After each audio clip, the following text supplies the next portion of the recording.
呢條影片係內部分享啊！古老闆話徵求個用家意見定係點樣嘅咁呢個貨板啦，我冇揸過喺手嘅。咁一條電弧嘅 RCBO 或者 LCD 掛咁估計上面有 output，上面係 input 啦，下邊係 output 掛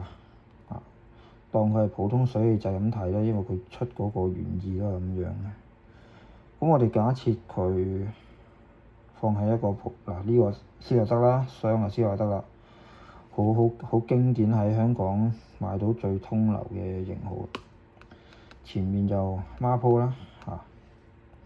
咁假設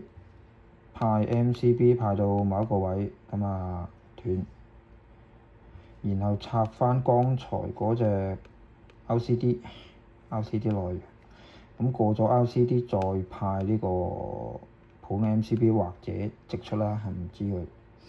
咁首先 LCD 咧點解會喺香港裝修會唔通流咧？就係因為佢佔用空間，佢比我哋傳統呢個就成品啦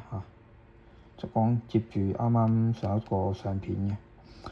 咁我哋通流就係老鼠尾啦咪斯諾德個老鼠尾啦係啦。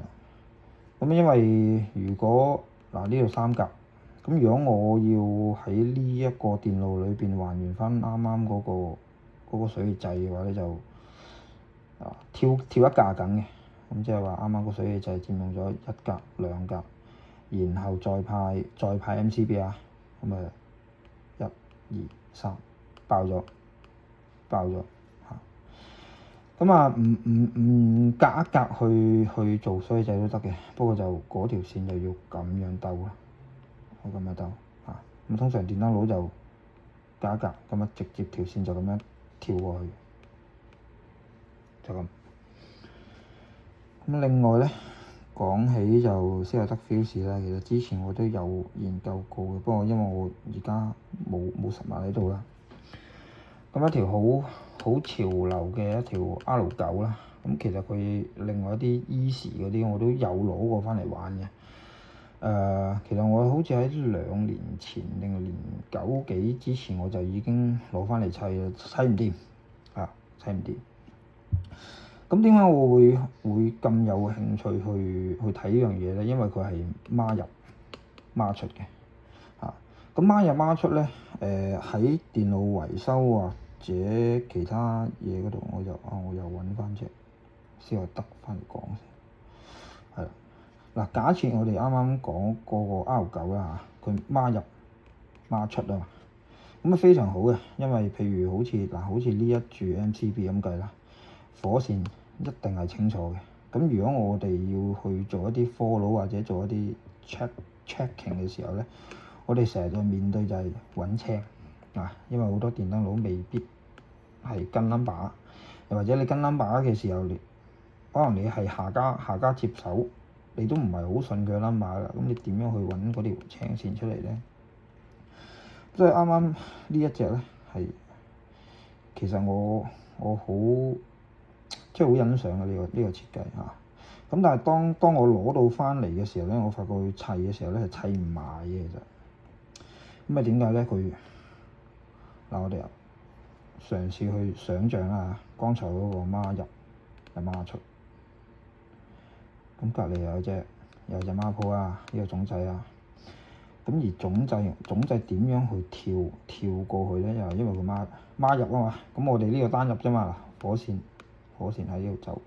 咁青線喺呢度走，青線係走咗落去咁點樣去砌咧？其實佢係有配套嘅，就係因為斯諾德嗰張官圖就麻麻地，我借咗公牛，咁其實一樣嘅咁就雙排嘅 bus bar 係啦，雙排嘅 bus bar 咁咪可以配合到呢一隻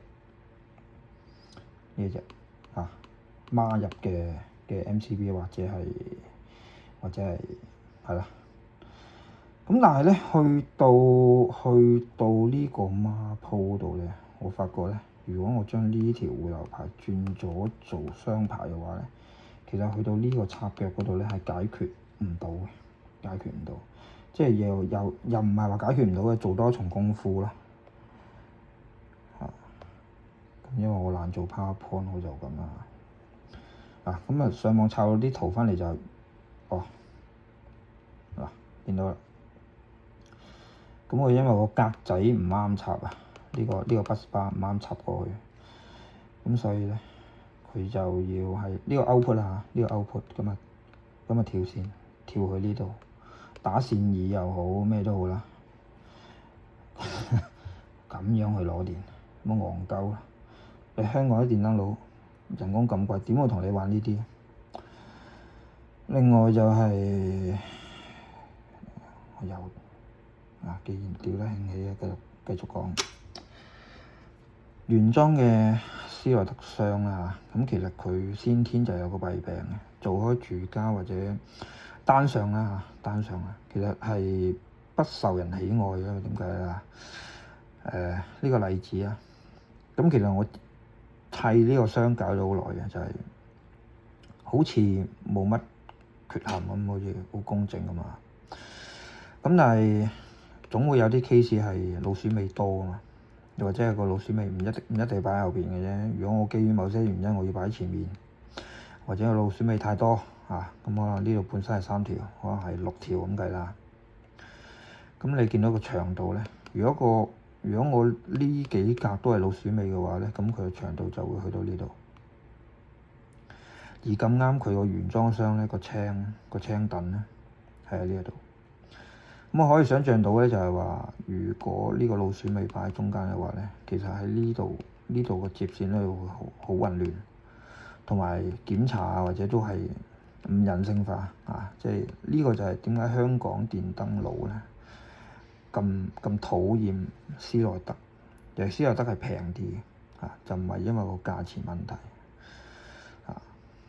咁呢個就係 Henger 啦，係嘛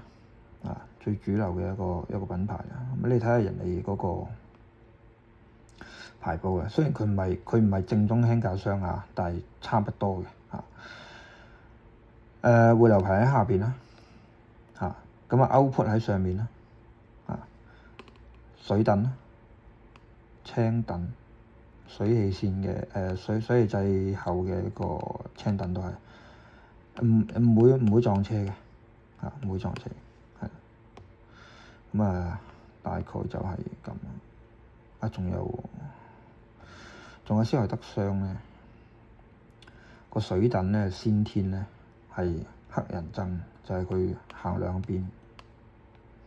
而佢嗰個格仔數係唔夠嘅，即係假設譬如呢個可能係15V 咁計啦，咁呢度係唔足15個窿嘅，因為佢有兩邊，其實佢係有多嘅佢預埋做呢個bonding係啦，係窿仔係絕對夠嘅但係佢行咗兩邊。咁如果攞標嘅話咧，水線就得一條啫，即係大水就得一條啦。吉咗入嚟之後咧，咁要另外再飛多一條過嚟呢一度。舊式咧就唔需要嘅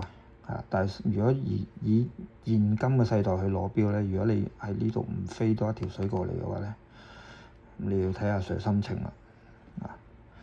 咁另外就係啱啱咪講起呢隻嘢嘅剛才講過佢佈線唔人性化啦。另外一個設計戇鳩咧就係單鋪箱卡到仆街俾人知道我係邊個添。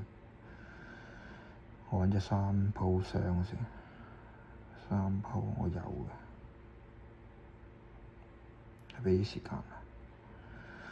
三鋪箱喺邊度咧？呢個三鋪揾個有餡嘅先，有餡嘅三鋪，呢度就剛才嗰隻 AFDD 嗰個電弧唔知乜嘢三鋪箱點樣卡落去呢度咧？卡唔到㗎嘛，因為三上嘛，係咪？一定卡唔到，你唔會剪骨嘅，一定唔會剪骨嘅。唯一嘅可能性係卡落呢度。咁你見到啦，我呢度本身就落咗一隻叫咩啊？索掣，係啦，索掣。咁啊，佢即係話三上雙係用唔到啦，三上雙係用唔到啦。如果純粹針對電弧嗰樣嘢咧，其實我覺得做喺隻總掣嗰度就算數㗎啦，做喺隻總掣嗰度就算數。無論三 P 或者係三 P 加 N 或者係普通嘅孖鋪 MCB，其實將電弧嗰樣嘢做喺個孖鋪度就已經解決㗎啦，就唔需要話要做一條單鋪嘅 FDD 嗰個 MCB 或者係老鼠尾嘅咁，因為其實做呢個電弧 fuse 本身就已經貴咗，你香港電燈大佬攬埋都10幾條 fuse，唔會咁樣同你玩嘅，係啦，佢寧願犯法嘅啫。啱啱睇 review 嘅時候，發現有啲嘢講漏咗啊！咁緊要我哋補充翻，睇下可唔可以成功出到街啊！我哋講到話係單格 fuse 啊，單鋪，但係佢有孖入孖出啊，非常之好嘅其實啊，無論呢啲都係啊，無論呢啲都係啊，咁呢個其實我都唔知佢叫乜啊嚇，因為喺大陸嚟講咧，其實就叫漏保啊，你睇到呢啲啊，咁點樣去解決啊？碌到我講啦嗱，因為本集內容針對嗰個電弧啦，呢個 case 就係香港嘅，咁啊係一個接點有 fault 或者係佢個電路本身有電弧啊嚇，導致到其實成條線咧啊見到露晒蟹咁，其實佢係燒咗㗎啦成條線嚇，咁啊呢個有 fault。咁啊，係咪用唔到咧？嗱，呢啲產品係咪用唔到咧？其實就唔係嘅嚇，因為廠家嘅設計咧就並非針對香港嚇，喺大陸啦嚇。嗱，其實呢張相咧就完美 show 到點樣去解決嗰個問題嘅，就係跳線係啦。有冇見到咧？佢個總掣 output 之後咧？火線紅色啦，出咗兩條，藍色又出咗兩條，咁就係跳到最尾，好似香港嗰啲插蘇環形電路咁樣翻轉頭，係啦。咁啊，但係其實呢一個方法咧，喺新國標嚟講咧，已經係 ban 咗啦，唔俾用嚇，因為佢有缺陷就係中間嗰啲咧唔夠力啊，佢只係頭尾嗰啲夠力嘅啫嚇，咁啊係會係點樣做咧？喺新國標嚟講，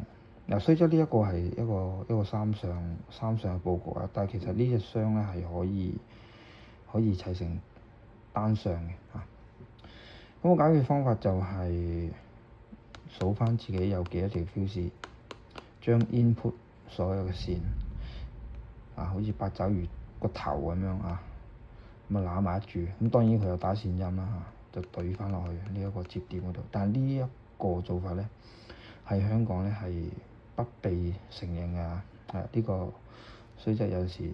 大家睇開我都係做賊啊，但係有啲底線係不能夠觸及嘅。係啦，我哋依然都係用翻回流派嘅。跟機買電箱就會跟一條回流派過嚟嘅啦。咁我哋就唔會好似人哋咁樣嘅。雖則呢啲理論上面咧，呢個理論唔啱。係啊，嗱咁樣攬埋一住，打個線通或者線針對入去咧，理論上面係得嘅，但係法例就係法例啦。咁另外咧就係，譬如好似住家嚟講啊，一般都係單上啊，咁單上箱本身係咁細隻嘅啫，一般都係擺喺雪櫃頂噶啦。咁係按比例睇到，我堂梯都係去到呢度，好明顯呢度就去到1.9啊、2米啊咁樣噶啦。咁喺大陸啦，佢哋點解可以用一隻咁巨型嘅電箱咧？其實就佢哋個電箱一般都會擺喺大門口側邊，或者如果嫌佢核突嘅話，就會用一個鞋櫃或者用一個裝飾面去修飾嘅啊。但係我哋啲電箱咧，一般就會擺喺個廚房入邊。咁你諗下啊，基本一個1.8米或者1.9米嘅雪櫃上面，如果你再擺個箱咧，唔係唔得嘅，不過嗰個箱就會頂穿咗你個假天花咯啊！即係好似上邊從呢個 case 為例，個假天花喺呢一度。呢個門頭呢一度啊，咁如果我哋硬係要塞嗰隻咁樣嘅箱入去嘅話咧，係新樓或者新設計可以嘅嚇，但係舊樓就唔得。咁啊，夠啦，係咁多啦，拜拜。